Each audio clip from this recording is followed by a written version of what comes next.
Hello दोस्तों, मैं सौरभ आप सभी का स्वागत करते हैं अपने यूट्यूब चैनल आरआरबी माहौल पे। तो दोस्तों, आरआरबी एनटीपीसी ग्रेजुएट 2024 के आप सभी को पता है कि परसों हमारा रिजल्ट आउट हुआ है टाइपिंग का, यानी 9 जुलाई को टाइपिंग का रिजल्ट आया हुआ है। कल कुछ जून के आए, आज सुबह में भी कुछ जून के आए हैं रिजल्ट। तो एक चीज समझ में नहीं आ रहा है कि जिस जोन का अभी तक डीवी नहीं हुआ, फिर रिजल्ट कैसे आ गया उनका। और जो कैटेगरी नंबर 1 2 3 है उसमें रिजल्ट कट ऑफ में चेंजेस है, ये कैसे पॉसिबल हो रहा है। जैसे कि मैं आपको बताऊं कि आपका कौन कौन सा जोन नहीं हुआ है डीबी। गोरखपुर नहीं हुआ है, कोलकाता कंप्लीट नहीं है आपका, सिकंदराबाद का तो डीबी का डेट भी नहीं है। तो ये कैसे आपका यहाँ पर रिजल्ट डिक्लेयर कर दिया गया है और क्या कट ऑफ गई है उसके बारे में बात करेंगे। अगर आप चैनल पे पहली बार हो गए तो चैनल को जरूर सब्सक्राइब करना। टेलीग्राम से नहीं जुड़े हो तो डिस्क्रिप्शन में लिंक है, जुड़ जाना। व्हाट्सएप से भी जुड़ जाना। और वीडियो अच्छी लगे लाइक शेयर हाइप जरूर करना, और चैनल को जितना ज्यादा हो सके सपोर्ट कीजिए सब्सक्राइब करके। तो देखो, ये सबसे पहला जोन हमारे पास आ रहा है कोलकाता, ठीक है। ये कोलकाता है।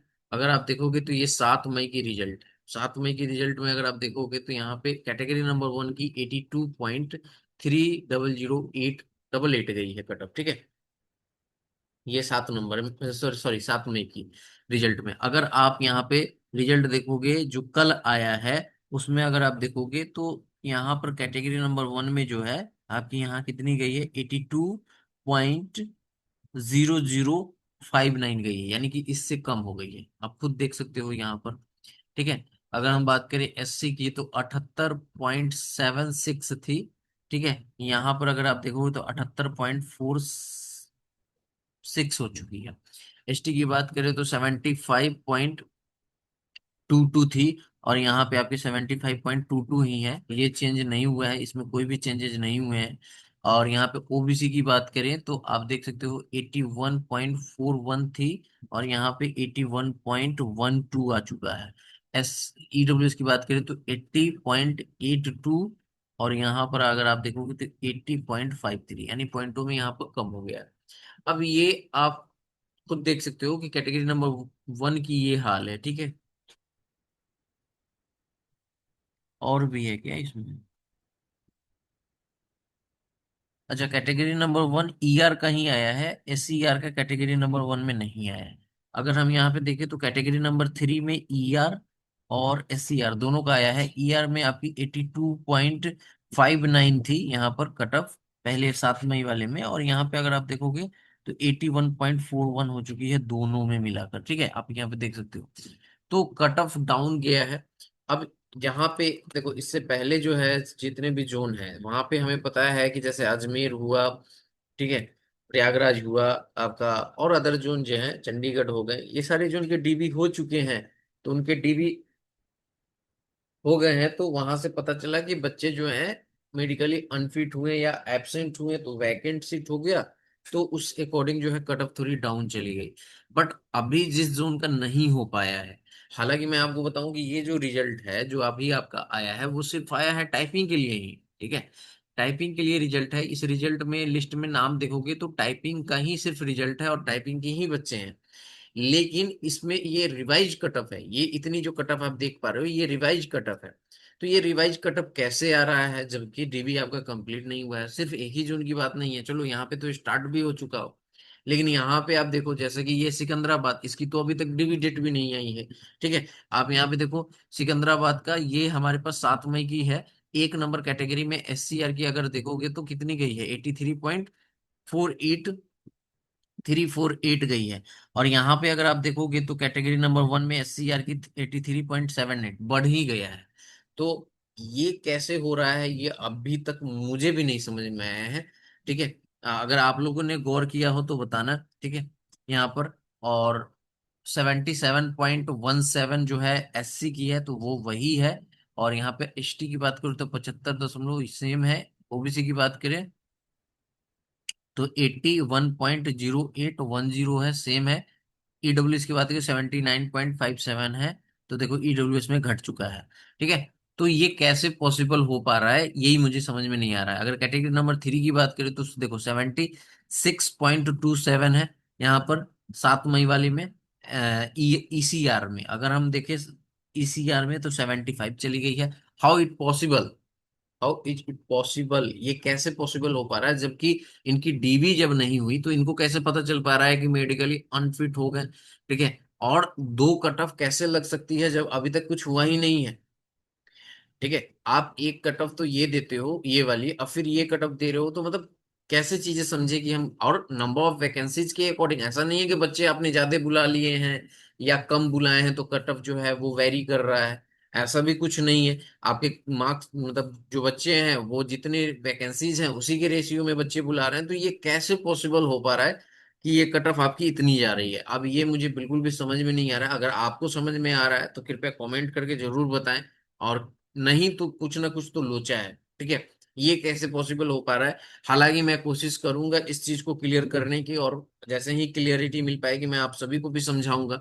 बट फिलहाल तो मुझे ये चीजें नहीं समझ में आ रही है। जैसे सेम बात करें अगर हम गोरखपुर की, तो गोरखपुर की 7-10 तारीख को आया था। ठीक है, 10 मई को इन्होंने रिजल्ट डिक्लेयर किया था। उस दिन देखो आप, वन कैटेगरी नंबर 1 सीसीटीएस जो है एनईआर की 79.57 गई है। तो ये तो आपकी एनईआर की सेम है।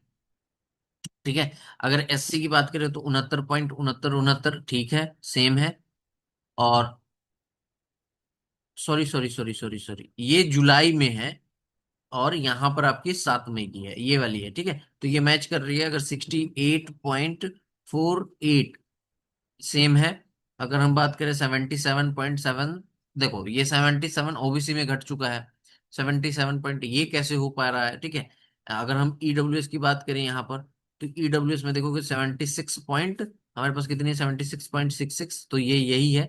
अगर हम बात करें थ्री की, थ्री एनईआर की बात करें तो 75.97 अभी आया है, और शुरू में कितना गया था,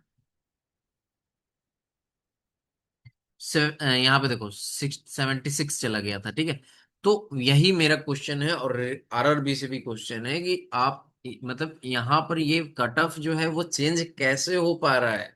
जब इनके डीवी ही कंप्लीट नहीं हुए हैं तो फिर कट ऑफ इनका कैसे चेंज हो गया। हाँ चलो, मान यहाँ पे कैटेगरी नंबर 4 एंड 5 को लेकर कोई भी इशू नहीं है, वो तो चलो नया कट ऑफ आ रहा है, समझ में आ रहा है। बट ये जो कैटेगरी 1 एंड 2 का रिवाइज कट ऑफ आया है, अदर जोन में जिनमें डीबी कंप्लीट हो चुका है, मेडिकल हो चुके हैं, उनके रिवाइज हो रहे हैं, तो वो तो समझ में आ रहा है कि वहां पे वैकेंट सीटें हो रही हैं, बहुत सारे बच्चे एब्सेंट हो रहे हैं, और बहुत सारे मेडिकली अनफिट हो रहे हैं। तो उन उसके कारण जो है वहां पे सीटें जो वैकेंट हो रही हैं, तो आपकी कट ऑफ डाउन जा रही है, रिवाइज कट ऑफ आ रही है। बट जहां पे डीवी ही नहीं हुआ है, अभी तक हमें पता ही नहीं है कि वहां पे बच्चे कितने एब्सेंट हुए हैं, कितने बच्चे मेडिकली अनफिट होंगे, तो फिर उनके कट ऑफ को कैसे चेंज कर दिया जा रहा है। तो आप 7 मई की रिजल्ट में कुछ और कट ऑफ बता रहे हो, और आज जुलाई वाले कटअप में कुछ और बता रहे हो, तो ये कैसे पॉसिबल हो पा रहा है। अगर आपको समझ आ रहा है तो जरूर कमेंट करके बताएं।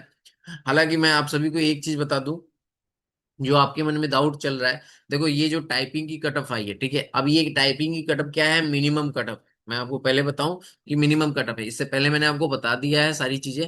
मिनिमम कटअप कैसे है कि देखो जितनी वैकेंसीज है उतने इन्होंने कॉल आउट कर लिए सभी पोस्ट के लिए। मानो कि 1 2 3 4 और 5 कैटेगरी है ना, इन पांचों के लिए हमारे पास 200 वैकेंसी थी। इन्होंने क्या किया, सभी की मानो कि 150 पहले वाले में बुलाए, 50 अभी में बुलाए। ठीक है, तो 150 और प्लस 50, 200 के 200 बच्चे इन्होंने बुला लिए। अब क्या है कि जिनका टाइपिंग में अभी क्लियर हुआ होगा, तो उनका क्या होगा, तो देखो इसमें से कल भी मैंने आपको समझाया कि मानो ये 150 बच्चे हैं, 150 बच्चे में से 20 बच्चे ऐसे हैं जो मेडिकली अनफिट हो गए। तो अनफिट हो गए तो अब उनके मेडिकल स्टैंडर्ड और प्रेफरेंस के अकॉर्डिंग कोई दूसरा पोस्ट तो दिया जाएगा। अब वो टाइपिंग के लिए अगर टाइपिंग क्वालिफाई करते हैं, और उनकी प्रेफरेंस में टाइपिंग है, और टाइपिंग के मेडिकल को क्वालिफाई करेंगे, तो वो 20 लोग इधर शिफ्ट होंगे, किधर 50 वाले में। तो अभी जो 50 लोगों के लिए ये कटअप जो जा रही है फॉर एग्जाम्पल, तो आप समझो कि इसमें वो 20 लोग चले आएंगे, तो ये जो 50 लोग अभी शॉर्टलिस्ट हुए हैं, ये 20 लोग फिर बाहर हो जाएंगे इस कटअप से। अब इस कटअप से बाहर हो जाएंगे, और अगर आप देखो यहाँ पर, तो मैं आपको फिर से समझा दे रहा हूँ। जैसे कि टाइपिंग पोस्ट की कटअप देखो, यहाँ पे 79 गई है, यहाँ पे 76 गई है, बट जीटीएम की कटअप कम हो गई है, 75 गई है, तो ये 20 लोग इधर शिफ्ट हो जाएंगे। यानी कि जो शिफ्ट होने वाले रहेंगे वो शिफ्ट होते रहेंगे एक दूसरे में।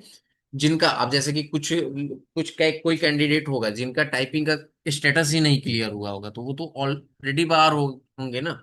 तो वो सारी चीजें इम्पैक्ट डालेगी, और देन फाइनल पैनल आएगा, और उसके बाद जो आपके वैकेंट रह जाएंगी सीटी ये सीट, तो फिर आपकी एडिशनल लिस्ट आएगी जिसमें फिर कट ऑफ कम होगी आपकी, ठीक है। तो ये रहा वीडियो। और अगर आपको ये वाली जो चीजें मैंने आपको कही है कि डीवी कंप्लीट हुआ ही नहीं है और हमारे पास कट ऑफ कैसे चेंज हो रहा है, अगर आपको समझ में आ रहा है तो कृपया जरूर कमेंट करके बताएं। मुझे तो ये कुछ अलग ही लग रहा है, ठीक है। ऐसे मैं इसके रिगार्डिंग कंफर्म करूंगा, बोर्ड में भी बात करूंगा कि कैसे ये चीजें पॉसिबल हो पा रही हैं। कुछ भी क्लेरिफिकेशन मिलता है तो मैं आपको जरूर अपडेट करूंगा। टेलीग्राम और यूट्यूब से जुड़ जाइए। मिलेंगे अगली वीडियो में अगले अपडेट के साथ। तब तक इतना ही। जय हिंद, जय भारत, सभी को ख्याल रखिए।